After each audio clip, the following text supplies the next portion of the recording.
Pourquoi mettre une résistance en série sur une LED et surtout laquelle mettre? Alors déjà, il faut savoir qu'une LED comme ça, c'est l'équivalent d'un fil. C'est-à-dire qu'il n'y a pas de résistance dans une LED. Contrairement par exemple une ampoule à incandescence avec un filament à l'intérieur, il y a une résistance. Si on la connecte directement à une alimentation, donc sur un 5 volts par exemple, si on met 5 volts aux bornes, en fait la LED va cramer. Parce que en fait, c'est l'équivalent d'un court-circuit. Quand vous achetez des LED de ce type, en général, on vous donne une tension de fonctionnement, ce qu'on appelle une tension directe, et aussi un courant, c'est-à-dire c'est l'ampérage maximum que peut accepter la LED. Donc là, par exemple, j'ai pris une LED bleue, et cette LED bleue, elle fonctionne avec 3 volts, sa tension directe c'est 3 volts, et 20 mA.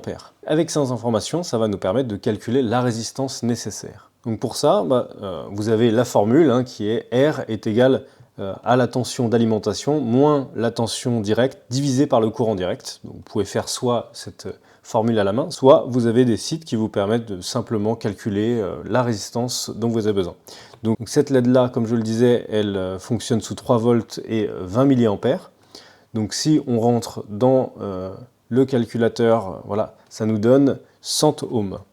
Donc moi j'ai justement une résistance ici de 100 ohms, donc ce qu'on va faire c'est qu'on va la souder sur la LED et on va voir ce que ça donne. Donc évidemment quand vous faites votre calcul de résistance, vous ne tomberez pas pile sur à chaque fois une résistance qui existe, puisqu'elles sont, on a des 270 ohms, 330 ohms, etc. Donc il faut prendre celle qui est au plus proche. Dans le doute, il vaut mieux prendre une résistance qui soit un peu au-dessus.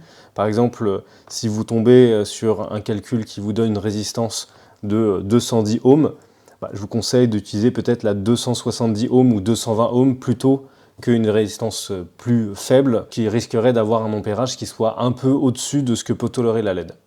Donc là, avec 100 ohms, en fait, la LED va briller à son maximum. Donc plus ensuite vous allez augmenter la résistance, par exemple vous mettez une 500 ohms, et vous allez voir que la LED brillera beaucoup moins.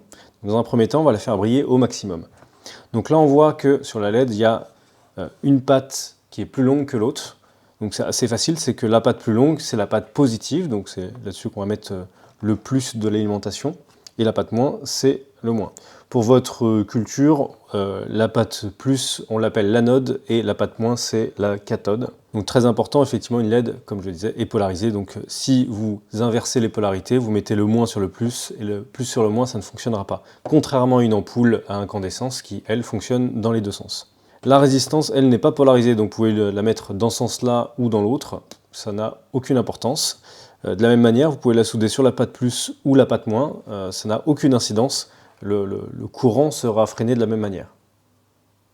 Donc la patte plus, je la mets sur le VCC, donc c'est le plus, en général on utilise un fil rouge, et le fil noir, je le mets sur la patte moins, qui est en général notée GND sur les cartes Arduino et autres. Donc voilà, donc là la LED brille très fort. Donc là on va pouvoir faire le test. Je vais lui mettre une résistance plus élevée.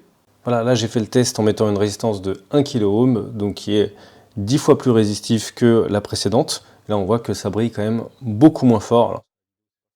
Donc ce type de résistance, ça marche pour tous les types de LED. C'est-à-dire que même si vous avez des boîtiers, par exemple là en 8 mm qui sont un peu différents, ou ceux qui sont à plat, qui vont sur les circuits imprimés, voilà, on peut mettre des résistances. Toutes les LED fonctionnent à peu près de la même manière, sauf les LED adressables, par exemple comme les WS 2812, comme celle-ci par exemple. Là, elles fonctionnent différemment. Elles ne sont pas alimentées pareil puisqu'elles récupèrent des données. Donc ça fera l'objet d'un autre tuto. En tout cas, toutes les LED qui ont un plus, un moins comme ça fonctionnent avec des résistances et vous pouvez utiliser le calcul que vous avez appris ici pour les alimenter.